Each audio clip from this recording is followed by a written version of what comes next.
for having me here. Yeah, I did just get in from Australia, so I am a little bit jet lagged. If I fade out, that's what that's all about. What I want to touch on today is a little bit of a discussion on quantitative approach. Now, you know, don't think about quant as just being black box and it's only about algorithms. It's also the way we think about markets and the way we think about our recommendations. If you're an RIA and you're making recommendations to clients, you can start to think about this process in the way that you come up with your recommendations. And so there's a lot there. Now, as JC says, yes, we create charts, we create tools that do all of this, but you don't need to have the tools. As I said, just think about it in this way. Use Excel to document this type of stuff.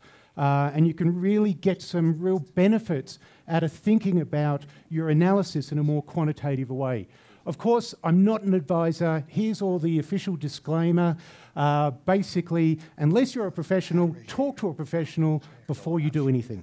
I'll leave it at that. So again, I think the way to think about technical analysis and quant thinking. Now, can I just get somebody to give me a 5-minute warning before otherwise I'll get lost. I tend to waffle on sometimes. And track your results, exactly as I said. Also, you know, when you're doing this type of work, just be aware of ETFs as well, because what a lot of investors in ETFs, they're forgetting that many ETFs are actually the product of a level of analysis and a level of selection that's gone on. Now, obviously, index ETFs are fine. You know, they're just going to be like buying stocks, buying indexes, that sort of thing. But if you're buying ETFs, smart beta ETFs, that type of thing, then there's a process that's going on, and that process can change over time. So while we do analysis and while we look at charts of ETFs and we think, oh, look at this pattern, this setup, you know, I see this happening again. Well, for all we know, the fundamentals, dare I use the word, the fundamentals of that ETF may have completely changed. So it's, again, just something to be aware of. Also be aware of the currencies of ETFs. For instance, if I'm trading an Indonesian ETF and I'm bullish on Indonesia, well, I have to consider that the Indonesian stock market is not in US dollars, yet the ETF I buy is in US dollars. So these are all things that we always have to consider whenever we're looking at these type of things. What's really important, though, from a quantitative point of view is just how big ETFs have gotten. You know, when I first was doing this type of presentation about 1.5 years ago, you know, we had a different slide there, and it was the Financial Times in December of 2017, and they were saying how ETFs had just passed $1 trillion of investment.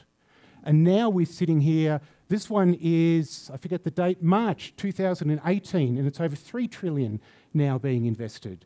So ETFs are growing a lot, and so very important. Again, there's a lot of a quantitative process there. So what is a quantitative process? The first thing I would love to get into your mind is that it's not a back test. For many of us, the first thing we do when we get an idea is go to a back tester. The problem with a back test is that there's just way too many axes of freedom. For instance, I could come to you and I could say, right, I want to test this new drug. I want to find out whether this new drug is going to help your health.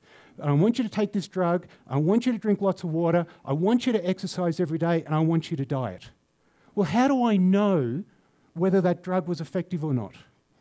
When we go to a back test, we have an entry rule, we have an exit rule, we have a starting capital, we have position size, we have stops, we have targets. All these sorts of things get thrown in.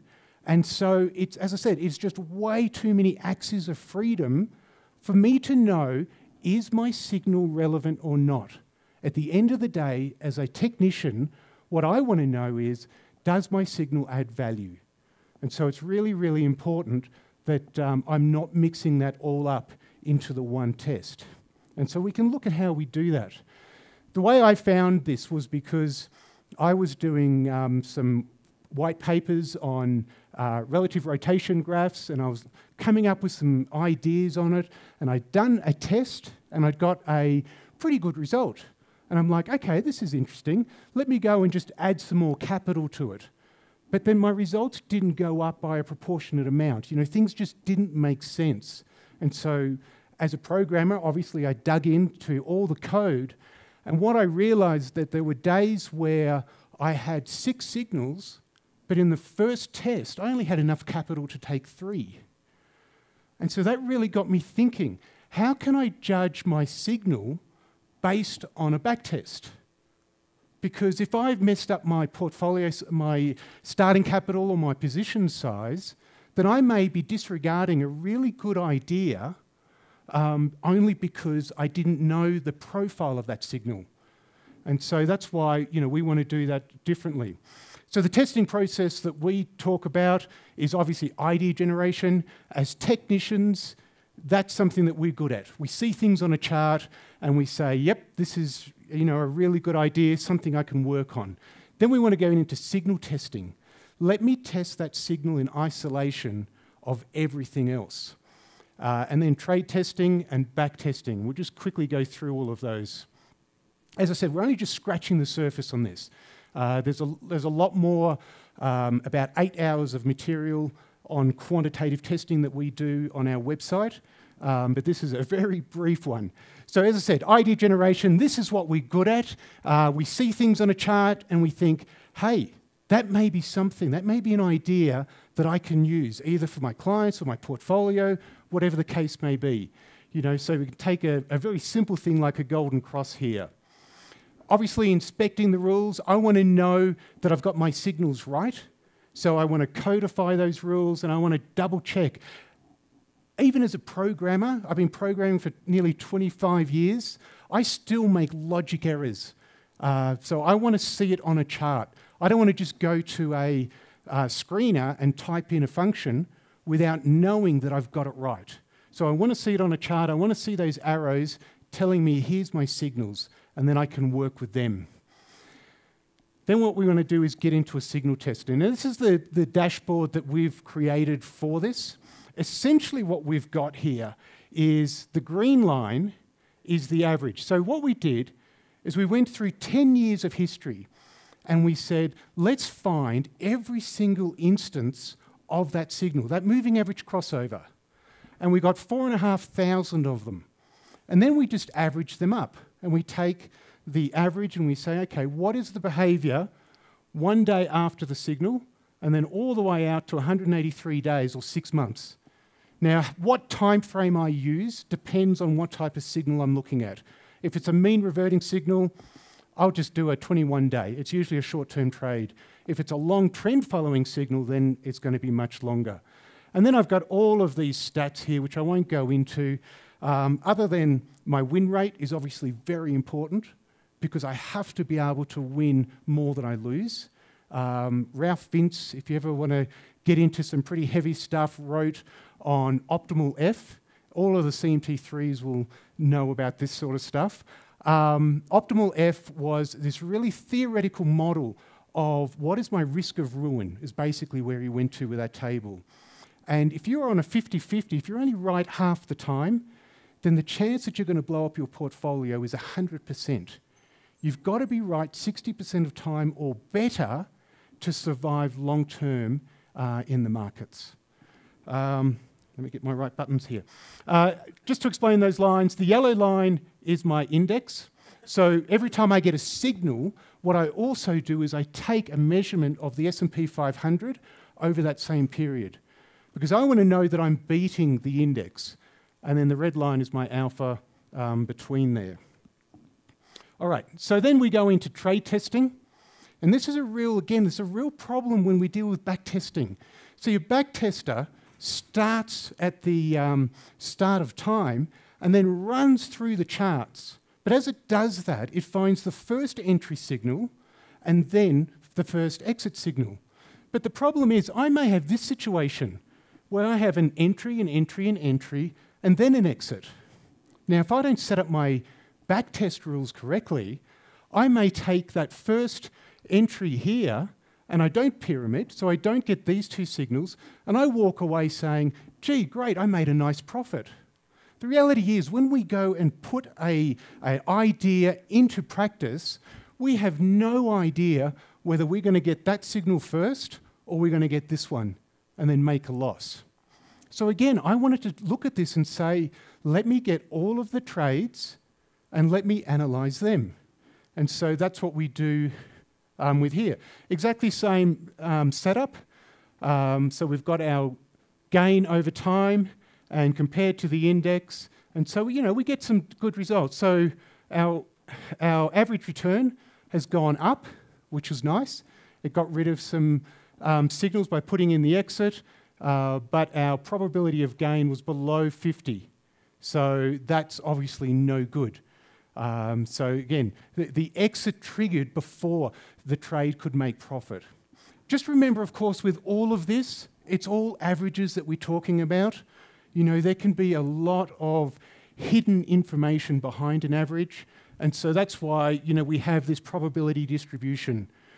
Getting into some stats there, if you're interested in it, we've got lots of material on this. But it is very important to look at the profile of where's the distribution of all the returns. Because if this was flat, that would tell me that, yes, I've got an average in the middle, but my chance of actually getting that average or anywhere near that average is virtually zero. I've got such a low probability. But when I've got a high peak around my average, then I know there's a clustering there. So I know that signal has got a high probability of returning a result in that range. And that's what I'm after. I'm after certainty, as much certainty as I can gather. Of course, knowing exactly as Brian said before, that nothing's an absolute certainty, but if I can get statistical certainty, that's what I'm looking for. All right, finally we get to backtesting. So now we've got the backtester there. This one gives me my equity curve. This is my index. I always use a period of time when I do my initial research where the S&P finished where it started. And the reason for that is I want to know whether my idea added value or whether it was just that the trend of the index was up. Once I've done that, then I can go on and do other work as well and look at other periods of time. If you are ever testing, please don't ever set your testers to last 5 years or last 10 years or anything like that. Always have a very defined set of data that you work with. And again, the reason is, I'm going to show you some results in a minute of a strategy that we built. And when I first did it, the results were okay. They were pretty good. But then a year later, I was working on a swing chart method, and the light bulb goes off. And I'm thinking, oh, hang on, I can take that back. So when I did the tests the first time, 2017, if I had said, give me the last 5 years, I would have been testing that idea from 2012 to 2017. When I went back the second time, if I still had my backtester set to last 5 years, it'd be 2013 to 2018. That's 40% different data. I can't compare whether my new idea added value or not. Yes, data mining is an issue, but there's things that you can do to avoid that. But anyway, this is the returns of that one. As I said, we've got the backtester and all of that. That's the process. Think of your idea in isolation and then get to the point where you actually do a backtest. Because when I know my signal, if I have a signal that happens, let's say, 400 times a year, well, I know that I'm going to be pretty heavily trading if I want to take advantage of all of them. But maybe I've got a signal that only happens 10, 15 times a year. And it's going to be a case of, okay, I'm going to be in pretty heavy. My position size is going to be pretty big based on that type of signal. But if I didn't know the profile of my signal, I wouldn't be able to do that. Right, let me jump. All right, so the final question I have to ask, though, is did I actually add value?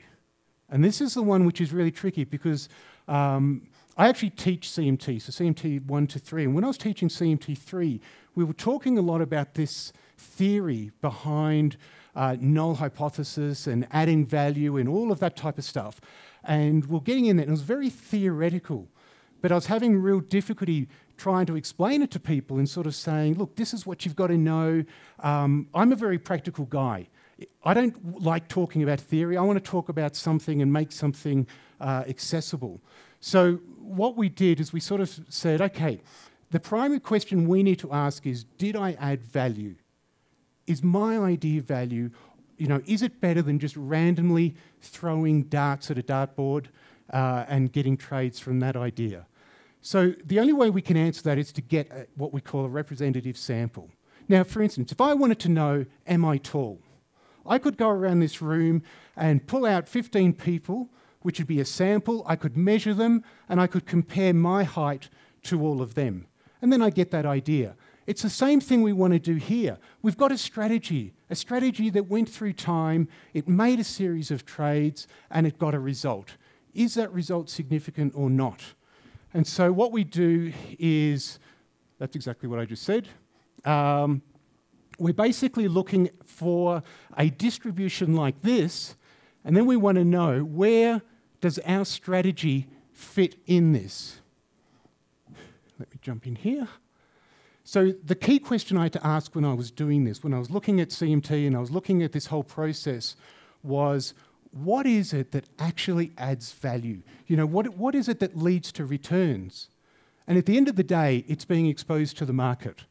So unless I put my money in the market, I'm not going to get returns. And and I'm not going to be exposed to risk either.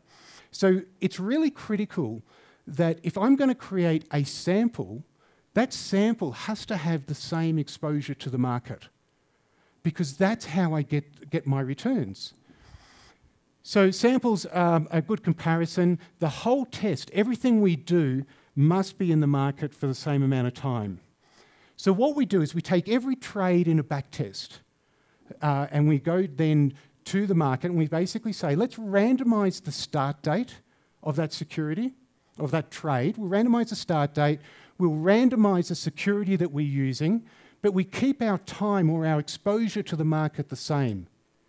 And that way we can just do that. So we go through the 1,000 or 4,000 trades, whatever it was, we calculate a value, we then repeat that thousands of times to create this distribution. And then we compare our results to that. And ideally what I want to do, so p-value is what the statisticians will talk about. I want to be way out here. And then I know that I've got confidence that my strategy actually added value. If I'm sitting in the middle, then I'm as good as random. I'm just average. But I want to know that I'm actually doing better than average. So here's an example of that moving average crossover. You can see from the average returns, here's where our strategy landed. Okay, but not very good. It's not a great result.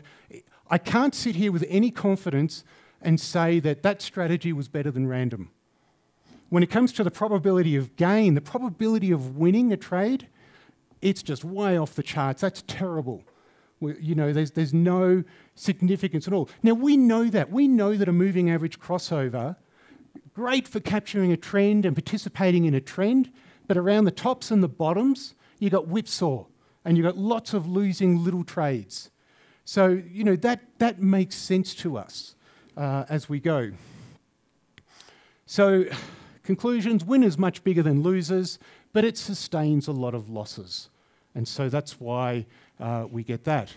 So comparing this to another one, so there's another tool that we created called Optex Bands. It's based on market profile.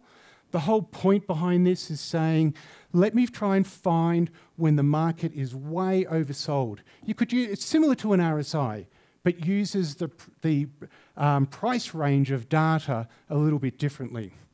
But what we noticed was every time this line went into the bottom zone, it was significant. You can see the lines that I've marked. The green lines are where it's a pain having two clickers. You can see where it's just touched into the zone, and then the red lines are where it crossed all the way through. Again, what I'm trying to capture is a mean reverting signal where a market is aggressively oversold, but ideally still in an uptrend. And so that's what we wanted to use for another test. So doing that one on its own, basically it was use that signal and then hold it for 21 days. And we got an 18.5% per annum annualized return, 61% probability of being right. And it's looking better, definitely better here, but still not really good enough. Now, this was the test I was doing in 2017. And it was like, hey, these are good results, still not really significant. And then we had the idea, let me jump ahead. And so instead of just holding for 21 days, I actually used a Gann swing, which is just a method of detecting trend direction. Gann was around the same time as Dow and Elliott, and he came up with these rules based on bar relationships. Is the trend going up? Is the trend going down? As simple as that. So what I thought when I was doing some work on this was, great, I've got my Optex signal, let me just exit instead when the Gann swing turns down. And so we did that, and you can see that, yeah, we got annualized returns up to 22. We dropped our probability of gain a little bit, but still, when I compare those trades, actually the yellow here tells me when I'm in cash. So what I really like about that one is that it's got me back in cash a lot of the time. I'm picking up a very unique signal and then able to go in pretty heavy with it, but then it gets me out quickly. And so it gets very nice results there as well. And so fantastic profit, fantastic probability of gain, it halved the drawdown, etc. There is so much more to cover on this topic, you know, when it comes to the quant process. If anything, you know, what I'd hope is it just whets your appetite. We've got a full course that we're actually in the middle of writing now on this. And again, you know, we've got those tools there as well. If you're wanting to get involved in this, as I said, you can do it in Excel. You can do all of this stuff in Excel. Our goal, obviously, as a company is just to try and make that as easy as possible for people. So if you're interested, come and talk to me about it. I'm here the whole time for the 2 days. And, you know, we'll see what we can do. But again, even as I've been researching, there's even more and more that I'm sort of looking at and saying, okay, we've got to take this up even further. There's got to be a lot more information there. I think the bottom line for me is this one. No matter what approach, you know, whether it's a real subjective trend line approach, whether, you know, it's a very objective quantitative approach, whatever it is, but we really have to be able to prove, even to ourselves, that we're actually adding value. You know, that for me is a really important one, because otherwise, if I'm not adding value, then I'm letting my clients down, I'm letting myself down. So that's where, you know, I think that's really important.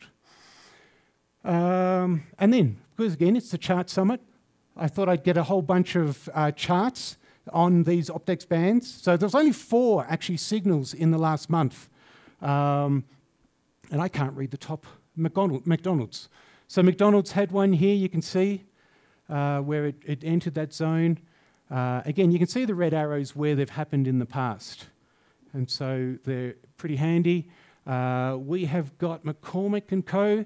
Again, this one's a little bit old now, but still very interesting how it hits. I can't read that one. Pfizer. And see, this is what we see often, is that these markets get oversold. We get these situations where there's panic, whatever, but dare I say again the F word, the fundamentals are good. And so, you know, they're going to come back. And essentially, you know, I'm a real big believer. Obviously, my whole life of 25 years has been wrapped up with technical analysis. It's everything I do, our company does. But I would still sit here and say fundamentals drive the markets. We use technicals to be able to identify and take advantage of it. So, you know, the fundamentals of these things are strong. And then finally, Verizon was the last one where we've got that as well. So, yep, that's what we do. And if there's any way that we can help, please do let us know. Am I handing back to you, Sean? Yes, yes, you are. Sorry, by all means, if there's questions, do we have... Yeah. My 2 questions are, do you ever look at Sharpe ratio? Yes. And then number 2, is there anything that you've ever back-tested that has had such a high Sharpe ratio consistency over time that you think, like, I know you showed one example. Yes. Is there anything that you've ever back-tested that is exponentially better than anything else? So first question was, do we use Sharpe ratios? I mean, they're listed in the stats, all the Sharpe ratios, so you can look at those. Yes, definitely, I'd always look at Sharpe ratios over returns. I think it's a much more... What kind of Sharpe ratio are you looking for? Basically, annualized return. Oh, well, there's a couple of PMs I work with for some large hedge funds. They're always looking at 2 as the minimum. 2? Yep. Okay. So Sharpe ratio of 2, so that, you know, that they wouldn't even consider allocating money to anything less than that. When it comes to the second question, which is what strategies have I seen work the best, it's actually some momentum strategies, especially for longer, intermediate to longer term, a hybrid of a few different momentum lengths working together. No, I can't, because it's from a client, and so I can't betray that. But having said that, what I would say is don't ever just look at one thing in isolation. And this is something that, you know, I like to say to our clients as well. Use your knowledge of technical analysis. You know, think about what you're trying to capture, the time frame, and use your knowledge of the TA to help build that. For instance, we don't have optimizers in the software. I am so opposed to optimizers because I've seen the damage that people do when they say, let me find the best moving average length. And it's like, no, there's got to be a reason. I want to know why I'm using the indicators, why I'm using the lengths that I am. And that also then comes to cycle analysis as well. So if I'm setting up a moving average, it's usually half the dominant cycle and those types of things. Any other? Yes, Jeff? With his question based off of how valuable is rate of change? I think rate of change is a better momentum indicator than the raw momentum. I think with all of these sorts of things, it's really a matter of sort of testing them and looking at them. But no, rate of change is definitely a good one to use for momentum. I think that's a really good indicator there. Yes? Thank you, by the way, for coming all the way from around here. Excellent presentation. Thank you.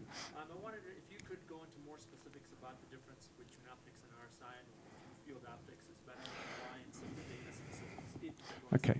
So in the couple minutes left then, so the question was the difference between RSIs and optics bands. If you know market profile created by Peter Stottlemyre in the 1980s, he was a CBOT trader. Basically, you get this standard deviation curve based on where has price been. Because when price hits can I go back? When price hits like an extreme level like this, there's not much volume there. So, you know, if we're looking at all of this here, we would see a lot of data in the middle and just a little bit of data at the extremes. We created that, and then in 2013, I had the idea of, well, why don't we take that, build it for a set of data, let's say 20 bars, and then move it forward 1 bar. Calculate again, work out our standard deviations, and we do that through the whole data set. And then we get these lines, which are these zones. Now, with Peter Stottlemyre, what he coined was this idea of the point of control. So the point that has the biggest mass is the point of control. What I'm measuring here, this line, is how far away I am from the point of control. And then I do use ATRs to volatility adjust and that sort of thing. Back to the specifics of the question, I like it better than RSI because it's taking in a lot more history into the calculation. It doesn't get as many signals as an RSI does. So RSIs will give you a lot more signals and, you know, but it's still a valid way of looking. You know, Wells Wilder, when he created it in the 80s, it still is as valid today as it was back then. But yeah, optics bands just seems to be a better signal. All right. Well, thank you very much. Appreciate everyone there.